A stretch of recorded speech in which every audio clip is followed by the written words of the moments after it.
Boa noite, meus irmãos. Paz e a graça do nosso Senhor Salvador Jesus Cristo. Obrigado, irmãos.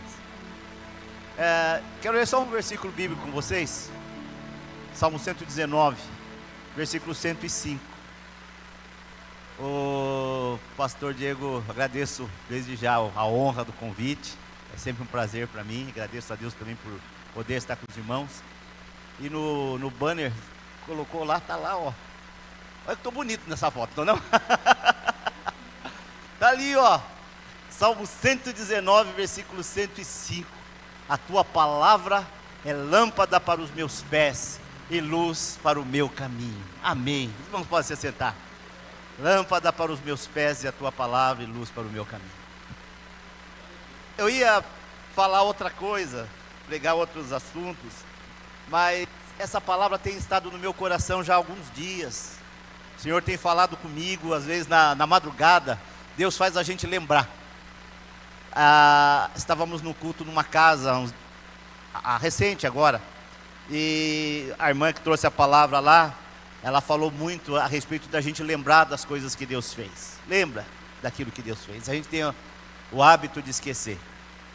A gente foca às vezes no problema que nós estamos vivendo hoje, e a gente esquece que nós já passamos por coisas muito maiores. Já passamos por problemas e lutas muito mais difíceis. E o Senhor nos abençoou. O Senhor nos abençoou e o Senhor nos deu a vitória. A gente esquece.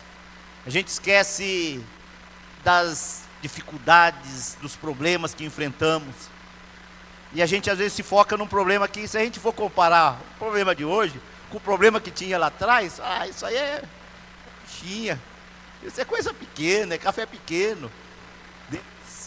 Fez e Ele faz coisas grandes em nosso favor. Deus fez e faz coisas grandes. Lá no Salmo 145 tem um versículo que diz assim: uma geração vai contar para outra geração as grandezas do Senhor. Confessarão o seu poder e falarão das suas maravilhas.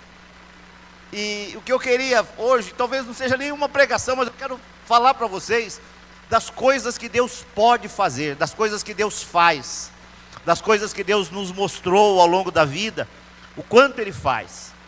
Deus responde orações, aleluia.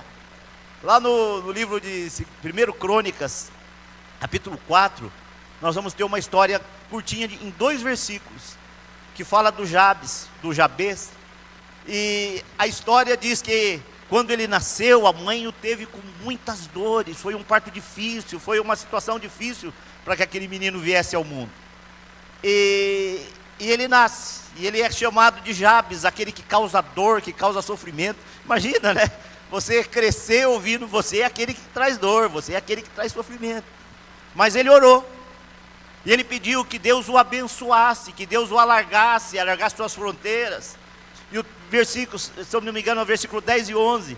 E aí vai dizer assim: e o Senhor o ouviu, aleluia. O Senhor atendeu a oração. Deus ouve a oração, meu irmão. Deus atende a oração. Deus não mudou. Lá em Gênesis, fala para a gente que Agar é despedida. Sara fala: eu não quero que essa escrava fique aqui, que o filho dessa escrava cresça com o meu filho, manda embora. E o Abraão deu um pão para a moça, deu uma garrafa d'água para ela e falou: vai. E é uma história triste essa. Quando a gente vê isso aí, isso é uma história triste, é uma história muito triste. E quando a Agar chega num determinado momento, no lugar, a água acabou. E ela deixa o menino sentado embaixo de uma árvore lá, e ela vai ficar a uma distância, porque ela não queria ver o menino morrer. Mas aí o anjo do Senhor veio e fala assim: eu ouvi o clamor do menino, aleluia. Eu ouvi o clamor do menino. Deus ouve, pastor. Deus ouve. Deus ouviu o Abraão, e Ele ouviu o menino, aleluia. Ele ouviu o Abraão, mas Ele ouviu o menino. Ele ouviu um rapaz que cresceu chamado: você é aquele que causa dor, você é aquele que traz desgraça. Ele ouviu. Deus continua sendo o mesmo, e Ele ouve. E nós precisamos ter a palavra de Deus como essa luz que dirige o nosso caminho. E por que eu estou falando isso, irmãos? Eu era criança. Lá na minha casa, as coisas eram muito difíceis, pastor. Meu pai tinha ganhado uma Bíblia. E era a única Bíblia que tinha em casa. Só tinha uma Bíblia em casa. Meu pai tinha um ciúme daquela Bíblia. Não podia pegar aquela Bíblia com a mão suja. Não podia pegar aquela Bíblia de qualquer jeito. Para ler a Bíblia tinha que sentar lá na mesa. Era um quarto cozinha, tinha que sentar lá na mesa. Com a Bíblia na mesa, para não bagunçar a Bíblia. Mas ele lia a Bíblia a gente toda noite. Toda noite ele lia algum trecho da Bíblia para a gente. O Gênesis, o Êxodo, todas aquelas histórias dos juízes. Eu ouvi o meu pai lendo a Bíblia para a gente à noite. E depois nós orávamos, e orávamos com a minha mãe. Minha mãe falava e a gente ia repetir na oração. Você acha que isso tem valor? Tem valor. Tem valor. E Deus veio mostrar essas coisas para mim, nessas madrugadas aí. Porque eu lembrei que a minha mãe ensinando a gente orar, a gente orava, ela falava e a gente repetia, né? Então era mais ou menos assim, abençoa o papai e a mamãe, abençoa os irmãos e tal, meu primo que morava com a gente, a avó e o vô. E ela sempre orava e a gente repetia, abençoa, Senhor, aqueles que estão nas ruas, nos bancos das praças, nas portas da estação, nas delegacias e nos presídios. Abençoa aqueles que estão nos hospitais, abençoa aqueles que estão na favela. E a gente orava isso, era uma oração, né? A gente até dizia, aquela oração meio automática, mas Deus ouviu a oração. Um dia nós fomos numa igreja, eu era bem pequeno, não estava nem na escola, então você vê que faz bastante tempo isso. E a minha mãe não tinha uma Bíblia, ela levou uma biblinha desse tamanho aqui. Vocês já viram isso aqui? Não dá para vocês verem, né? Esse negocinho aqui tem alguns versículos da Bíblia. Não dá para ver, dá para ver? Tem alguns versículos da Bíblia. O meu avô tinha dado para ela, a capinha era rosa. E nós fomos numa igreja ali, pro lado do Parque Peruche. E eu já perguntei desse pastor, para muita gente, ninguém sabe dele. Eu não sei nem se ele era pastor, se ele era um irmão apenas, né? O irmão patriota. E aí chamaram minha mãe, deram uma oportunidade para ela, e ela foi com uma biblinha assim. E sabe qual foi o versículo que ela leu? Esse, porque nem tinha muita coisa. Lâmpada para os meus pés e a tua palavra, e luz para o meu caminho. Só para a gente entender o que o salmista está falando, lá nos tempos do salmista, não tinha luz nas ruas. E às vezes precisava fazer uma caminhada à noite. Então o que fazia? Levava-se carga no ombro, no braço, na mão, carregando sacola, pacote, bolsas. Se amarrava uma lamparinazinha no pé, no tornozelo. Mas a luz da lamparina, meu irmão, é uma coisinha, é uma vela. Ela ilumina o quê? Aqui, ó, 1 metro para frente. Lâmpada para os meus pés, luz para o meu caminho. Ela vai iluminar, não é um farol de milha que você vê daqui lá no 100 metros para frente. Vai ver aqui, ó, o próximo passo. O próximo passo. O próximo passo. E nós temos que confiar no Senhor, que Ele está nos dirigindo passo a passo. Nós temos que aprender e entender que o Senhor está nos dirigindo e nos conduzindo passo a passo, dentro do propósito e dentro do projeto dEle. Temos que confiar nisso. Quando eu era criança, então nós orávamos, e eu vi que Deus respondeu aquela oração. Deus respondeu. Lá no livro de Neemias, no capítulo 1, diz para a gente que Neemias pergunta de Jerusalém: como está a cidade? Como está o povo? Como está... E a resposta é: o povo está lá vivendo em extrema humilhação, em miséria. Os muros estão derrubados, as portas queimadas. E o Neemias chora. Mas ele não fica só no choro, ele ora. O que muda, meu irmão, não é quanto você chora, é quanto você ora. O que muda as situações é a oração. Chorar só não resolve. Tem que orar. Porque quando ora, a mão de Deus move. Quando você ora, Deus ouve. Deus ouve o Abraão com 100 anos. E ele ouve o menino. Deus ouve. E ele responde.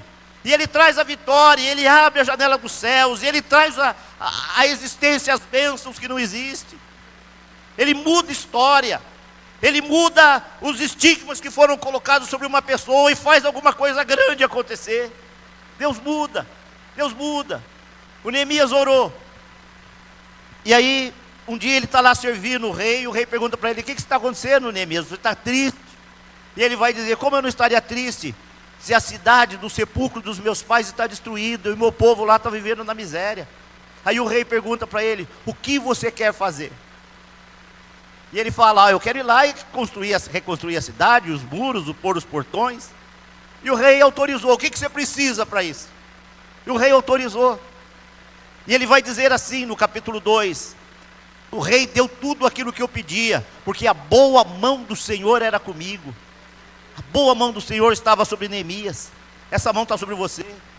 O rei deu tudo o que precisava, porque a mão do Senhor era comigo. Mas o que eu quero dizer nisso tudo é que quando Neemias orou, ele estava querendo que Deus abençoasse o povo, a nação, a cidade de Jerusalém, o povo lá em Israel. Só que ele não tinha em mente que Deus ia usar ele mesmo para ser um instrumento para que aquilo acontecesse. Quando você ora, meu irmão, você ora às vezes em favor de alguém, e talvez Deus vai usar você como para ser um instrumento em favor dessa pessoa. Você ora em favor de uma situação, e Deus vai usar você em favor dessa situação. Ao longo dos anos nós conhecemos muita gente, fizemos muitos trabalhos, né? E eu lembrei que quando eu tinha, sei lá, uns 15 anos, 14, a gente ia numas vigílias. E as vigílias eram feitas numa favelinha que tinha ali no Mirim. Muito precária mesmo, meus irmãos. Um lugarzinho muito precário. Tinha uma irmã que morava ali, e a vida dela tinha virado de ponta cabeça. Ela era casada, mas o marido era um cara extremamente violento. Eu não sei se eu já falei isso aqui, acho que até já falei. Ele é um cara extremamente violento. Um dia o irmão dela, que tinha uns 6 anos, estava almoçando na casa deles, né? Ele pegou o menino com a cadeira e jogou no quintal. O cara era uma praga. O cara era uma praga. Ele jogou o menino com a cadeira no quintal. Ela tinha uma vida tranquila, tinha uma casa, um carro, e ter carro lá em 1970 e qualquer coisa, não era para qualquer um não. Ela tinha uma vida, mas diante da violência, ela largou ele, e ela foi morar com a mãe dela, morava na favela. E a gente fazia algumas vigílias ali, que a gente estava orando, e aí a gente olhava na parede, e a gente via, naquelas madeiras, aquela parede de madeira, a gente conseguia ver as estrelas no céu, a gente via a lua. Você olhava, tinha aquelas frestas, você conseguia ver a lua, pastor Paulo. Mas como Deus atuou ali, como Deus agiu. Abençoa, Senhor, os que estão nas favelas. Você acha que a situação era ruim? Tem sempre como piorar.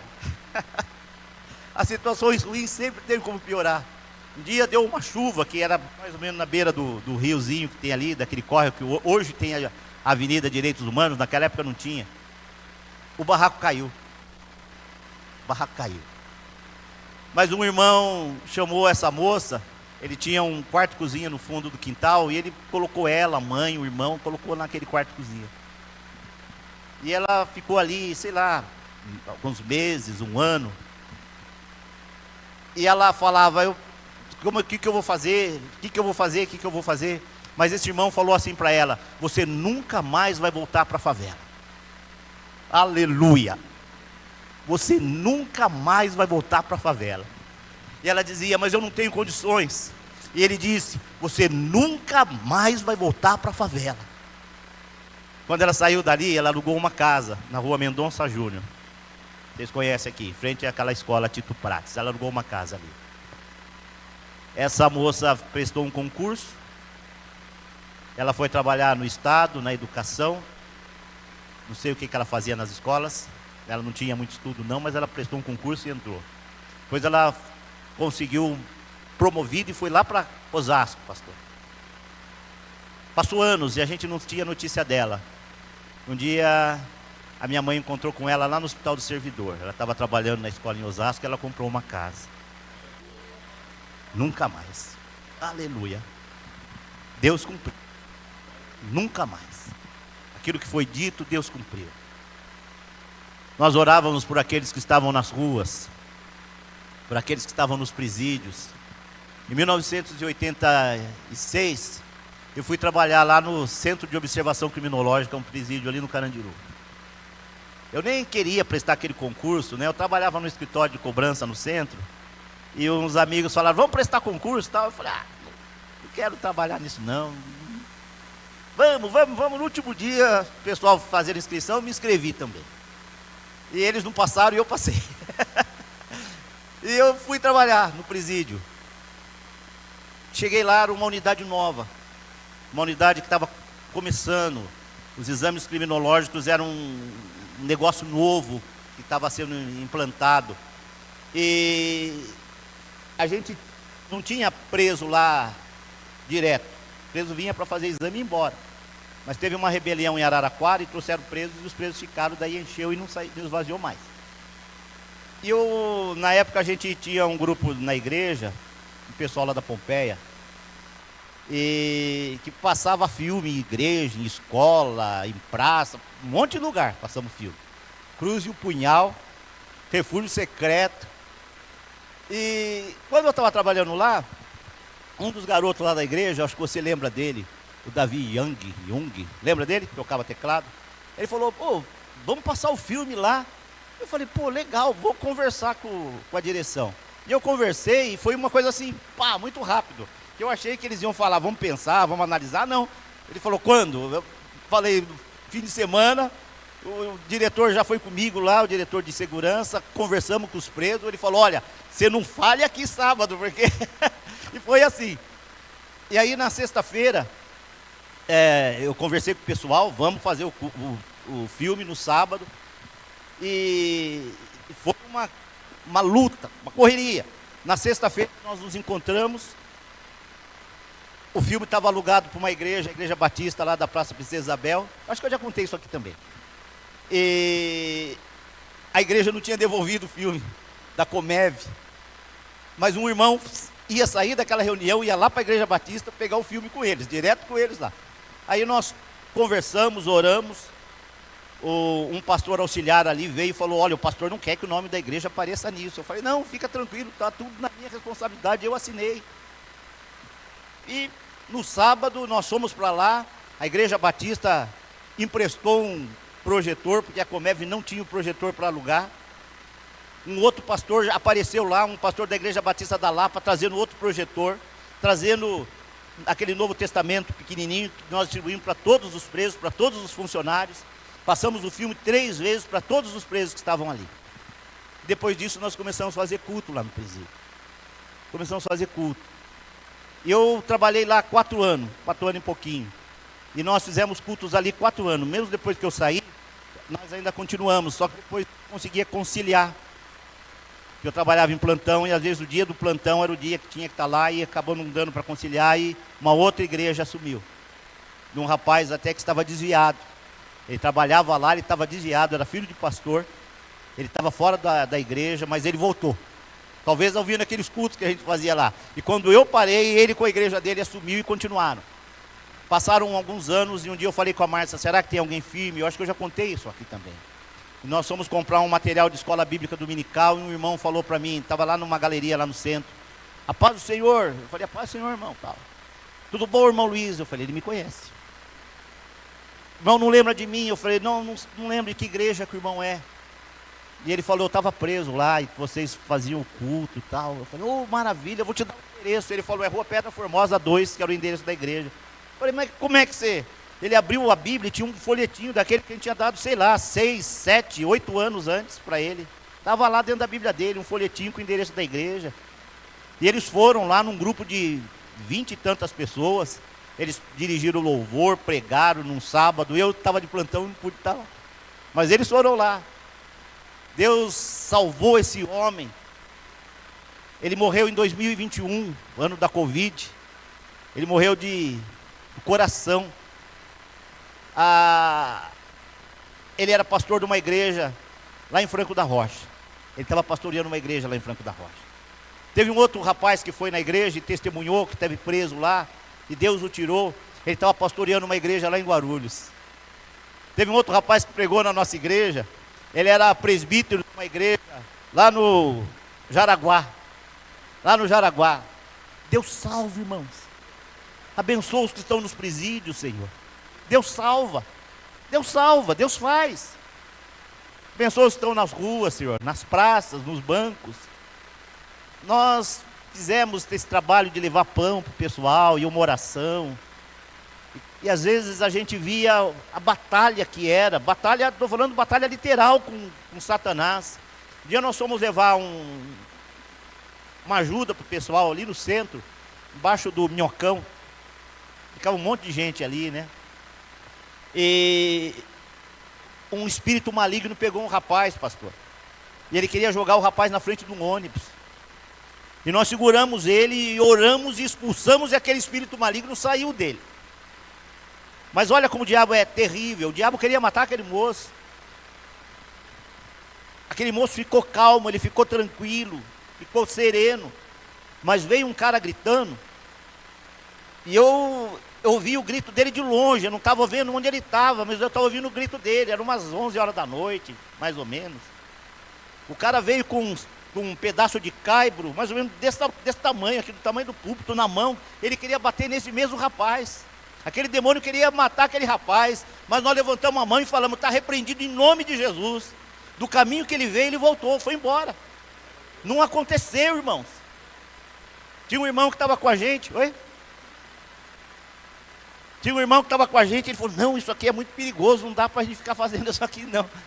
Irmãos, nós estamos numa batalha, não tem como fugir. Você entrou na batalha, não tem como fugir. É em frente, é em frente, é sempre em frente. Não recua, porque se você recuar, o diabo ocupa o espaço. Você tem que marchar, você tem que avançar. Não recua, porque se você recuar, o diabo ocupa espaço. Há uns anos atrás, nós estávamos com a igreja ali no Chora Menino, e nós fizemos um trabalho lá em Santana. Tem aquele pessoal que fica ali embaixo do metrô ali, do Carandiru. E um irmão que estava com a gente, ele convidou um casal, falou: vai lá na igreja, vocês podem tomar banho lá. A gente dá uma janta para vocês. E o casal foi. Aí nós chegamos, o casal chegou lá e o pastor falou, era o outro pastor que estava com a gente, que eu podia vir aqui tomar um banho, que tinha uma janta. Eu falei: e agora, né? Ele nem falou nada para a gente. Eu falei: não, vai ter a janta. No andar de cima tinha um banheiro, tinha chuveiro. Eles subiram, ele e a esposa, tomou banho.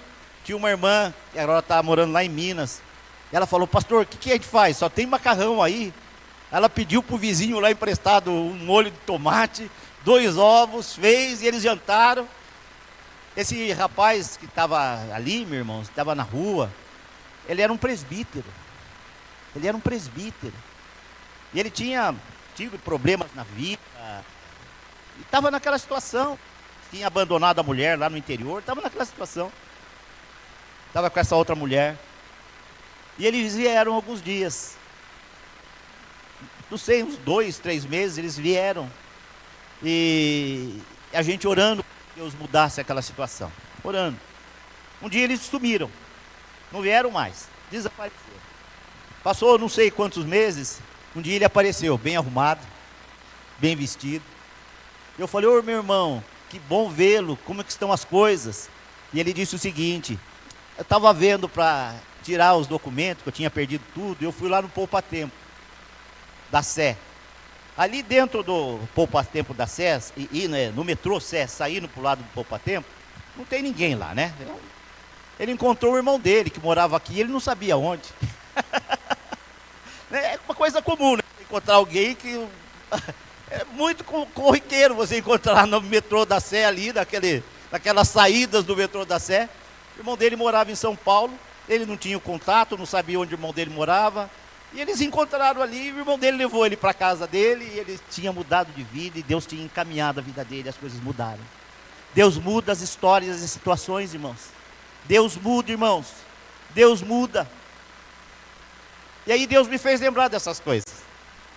Daqueles lá no presídio, desse casal, desse irmão presbítero, que Deus restaurou para a glória dele. Dessa irmã que estava lá na favela e o barraquinho caiu, mas ela nunca mais voltou para a favela. Deus me fez lembrar dessas coisas. Deus me fez lembrar. E tudo isso, meu irmão, é resposta de oração. Deus ouve oração. Deus ouve oração. Ouve a oração do Abraão, 100 anos, e ouve a oração do menino, com 13, lá no deserto, morrendo, que não sabe muita coisa, filho de escrava. Deus ouve, e Deus responde. Deus quer ouvir você, e Deus quer responder a você. Eu disse que nós estamos numa batalha, a gente não pode recuar. Nós não podemos recuar. Quando você está numa batalha, se você recua, o inimigo avança. Se você recua, o inimigo avança. Não recue na batalha que você está. Quando é que nós recuamos na batalha espiritual? Nós recuamos, meu irmão, quando a gente para de orar. Quando a gente para de orar, a gente está recuando. Às vezes a gente fala, eu estou orando há tanto tempo e eu não estou vendo nada.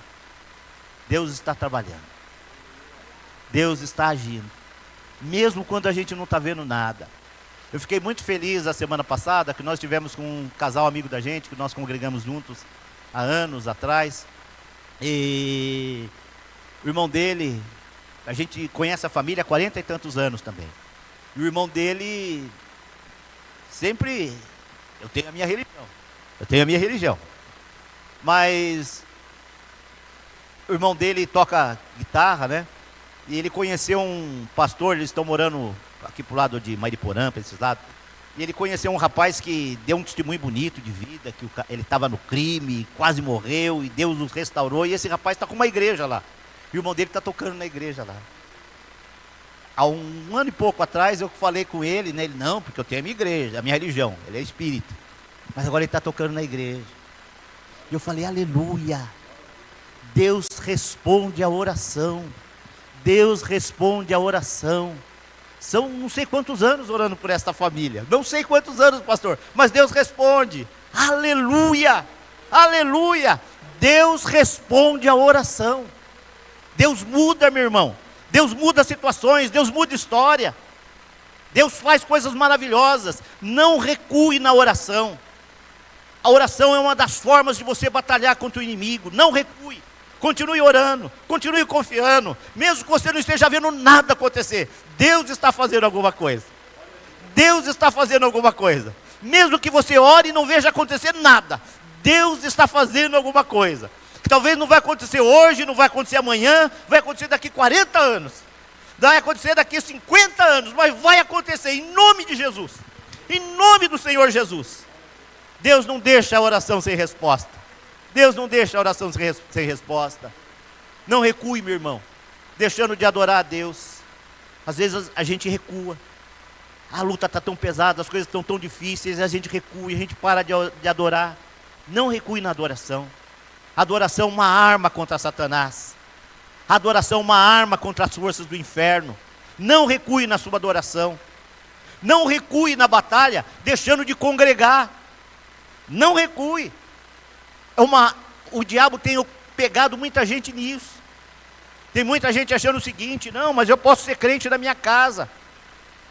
Pode, talvez você possa, mas não vai ser igreja. Ser crente você pode, igreja não. Porque igreja é onde 2 ou 3 se reúnem no nome do Senhor. Igreja é o povo reunido. Pode ser 2, pode ser 3, mas é povo reunido. Ah, mas na minha casa, não. Deixa para ser na sua casa, se você mudar lá para a Arábia Saudita, que vai ser só a sua casa. Mas se você tem a possibilidade e a oportunidade de se reunir com outros irmãos, se reúna. Eles irão abençoar você e você irá abençoá-los. Se reúna, não fuja. Há uma batalha sendo travada. Há uma batalha sendo travada. E sabe o que o diabo quer? Que você não venha, que você não congregue, que você se afaste dos irmãos. Não deixa isso acontecer. Se esforça, batalha. Lá na carta aos Hebreus, no capítulo 10, lá no finalzinho da carta, do capítulo 10, vai dizer assim, que mais um pouquinho e aquele que há de vir virá, e ele não tardará. E se você recuar, a alma do Senhor não terá prazer em você. E o escritor diz, nós porém, não somos daqueles que se retiram para a perdição, mas daqueles que creem para a conservação da alma. E o escritor vai dizer antes um pouquinho, por isso, não deixe de congregar. Não deixe de congregar, porque você é daquele que crê e vence, e a sua alma é preservada. E a bênção do Senhor através de você vai alcançar outros. Paulo fala para Timóteo: Timóteo, persiste em ler e exortar e ensinar. Persiste, insiste nisso. Persiste em conhecer a palavra, persiste em pregar a palavra, persiste em buscar conhecer mais e mais a Deus. Persiste nisso, Timóteo, porque o seu aproveitamento será útil a você e a outros. Às vezes a gente fica pensando: o que Deus está fazendo por mim? O que Deus está fazendo por mim? Meu irmão, Deus quer fazer por você e quer fazer por outros. E às vezes Deus não está focado em te dar o carro novo, a casa nova, muito dinheiro no bolso, saúde para dar e vender. Mas Deus está querendo que você seja um instrumento dele para que alguém seja abençoado, para que a vida de alguém seja mudada. Não recue da batalha, não deixa de orar, não deixa de adorar, não deixa de participar dos cultos, participa da oração, participa da escola bíblica. Busque o Senhor, porque no tempo de Deus, Ele vai usar a sua vida, e vai usar você com poder e com autoridade. No tempo de Deus as coisas vão acontecer, o inimigo vai ser posto em retirada. Aleluia, aleluia. Persiste, meu irmão. Há uma batalha sendo travada. Se você recuar, o inimigo avança. Se você recuar, o inimigo avança. Cada passo que você der para trás é um passo que o inimigo dá para frente. Mas cada vez que você caminha em direção a ele, ele recua, ele se afasta, ele foge. Lá em Mateus 16, Jesus diz assim: as portas do inferno não prevalecerão contra a igreja. E às vezes a gente pensa o seguinte, né? A gente vai ficar trancadinho, a porta fechada, e o inferno não vai conseguir entrar. Não é isso que está falando, não. Está dizendo o seguinte: o inferno está com a porta fechada, mas você chega lá, você mete o pé na porta e entra e tira as vidas que estão lá, escravizadas por Satanás. É isso que o texto está dizendo. A porta do inferno não resiste. Você arrebenta com as portas do inferno. Você entra e você resgata vidas. O que Deus quer fazer, irmãos? Ele quer que nós sejamos instrumentos para que pessoas sejam abençoadas. Deus quer resgatar vidas. Deus quer libertar pessoas. Deus quer que pessoas conheçam o Evangelho, conheçam Jesus. Conheçam Jesus. Deus quer que as pessoas conheçam Jesus. E nós precisamos andar de tal maneira que as pessoas conheçam Jesus através da nossa vida. Deus tem feito coisas grandes por nós. Deus tem feito tanta coisa boa por nós. A gente olha para trás e a gente vê: meu Deus, como as coisas eram difíceis. Como Deus foi bom. Como Deus foi bom. Como Deus foi bom. Pastor Jackson falando da sua menininha aqui. E eu lembrei, pastor, um dia, eu também já disse isso aqui. Um dia eu estava com a Márcia lá na Plena, lá embaixo em Taipas lá. E tinha um pai com um bebezinho. A criança estava na inalação e tal. E terminou, ele saiu com aquela criança, um menininho de, sei lá, uns 2 anos. Ele saiu, 5 minutos depois ele voltou, o menino estava com uma parada. Levou para a emergência lá, foi acho coisa de 5 minutos. A criança teve uma parada e entrou na emergência.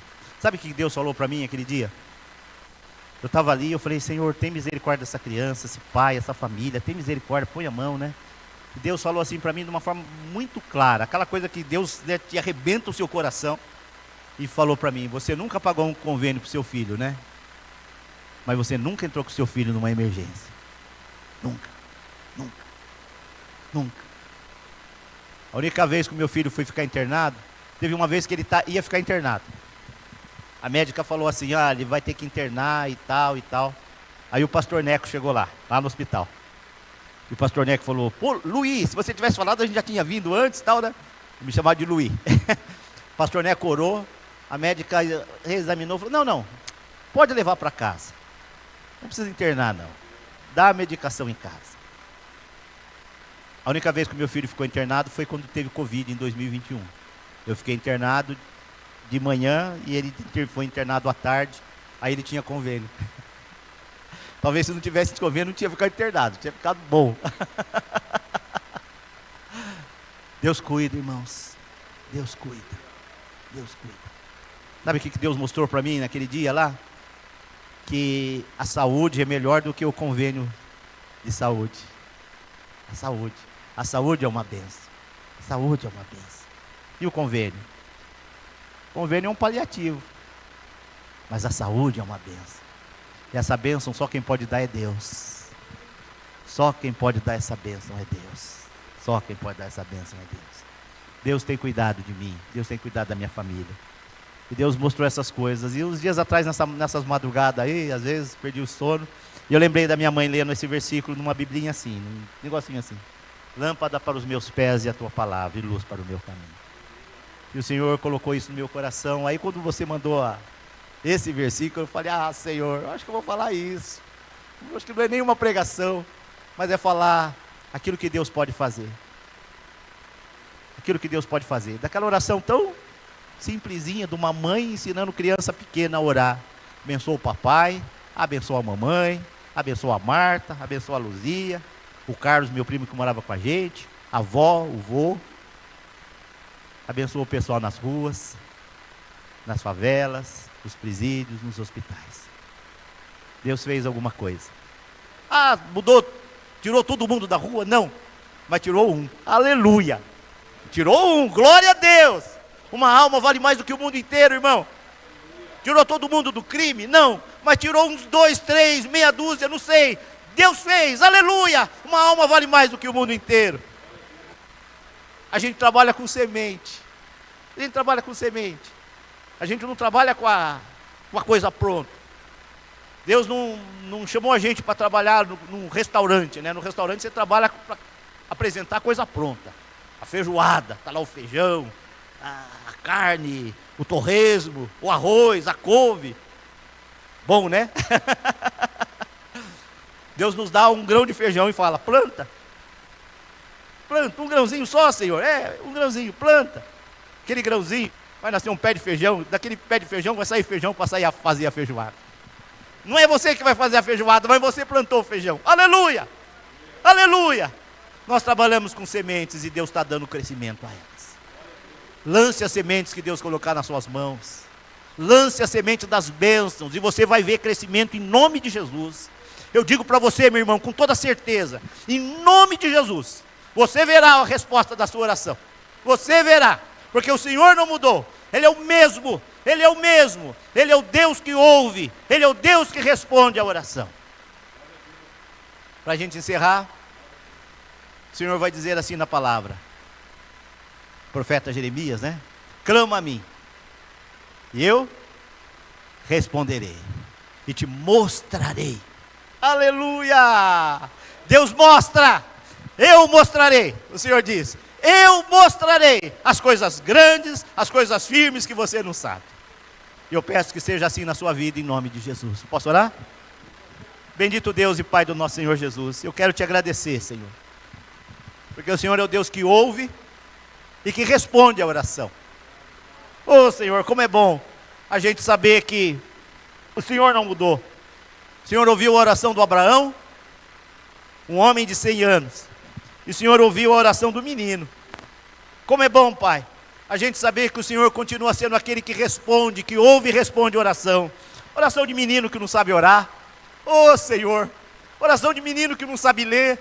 Oh, Senhor, como é bom a gente saber que o Senhor não mudou, e que o Senhor continua sendo aquele que traz as respostas, aquele que muda as histórias, aquele que transforma as vidas, aquele que salva. Aleluia! O Senhor continua sendo aquele que com poder abençoa, e quando o Senhor abençoa, não há como ser revogada a tua bênção.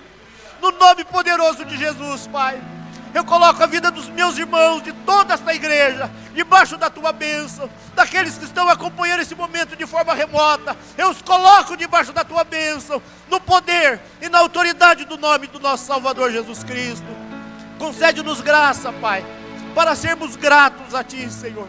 Que não nos esqueçamos das bênçãos que o Senhor fez, que não nos esqueçamos de tudo aquilo que nós já trilhamos, de tudo aquilo que nós já passamos, e onde vimos a poderosa mão do Senhor, o braço forte do Senhor nos ajudando, o braço forte do Senhor nos sustentando, a mão poderosa do Senhor nos abençoando. Nós vimos milagres, Senhor, nós vimos maravilhas, Senhor, e nós te louvamos por aquilo que o Senhor fez, mas eu louvo também, Senhor, por aquilo que o Senhor fará. aleluia, porque eu creio. O Senhor fala coisas grandes na vida dos meus irmãos, o Senhor fala coisa grande por meio da vida dos meus irmãos, das minhas irmãs neste lugar. Eu creio, Pai, em vidas sendo salvas, em vidas sendo libertas, pessoas sendo resgatadas do vício, pessoas sendo resgatadas da escravidão, do erro, do pecado, pessoas sendo resgatadas do misticismo, da feitiçaria, do engano, da idolatria. Oh Senhor, eu creio em vidas sendo resgatadas da criminalidade, do envolvimento com o tráfico, com o roubo. Oh Senhor, eu creio, porque o Senhor é poderoso, o Senhor é poderoso e o Senhor não mudou. Abençoa os meus irmãos, Pai, abençoa cada família. Há uma promessa bendita na tua palavra. O Senhor disse: crê no Senhor Jesus e será abençoado você e a sua família. Eu creio, Senhor, nós cremos, Senhor, proclamamos esta palavra de salvação, de bênção e libertação sobre todas as famílias nessa noite, e cada um se torne um instrumento teu, Pai, usado para a glória, para a honra, para o louvor do teu nome, em nome de Jesus. Em nome de Jesus, é a nossa oração, Senhor. Não sabemos orar, mas o Senhor sabe abençoar, e isso é o importante, e pedimos seja assim, no poder do nome de Jesus. Amém, amém, e graças a Deus. Obrigado, pastor, obrigado, igreja. Deus abençoe, meus irmãos, fiquem na paz.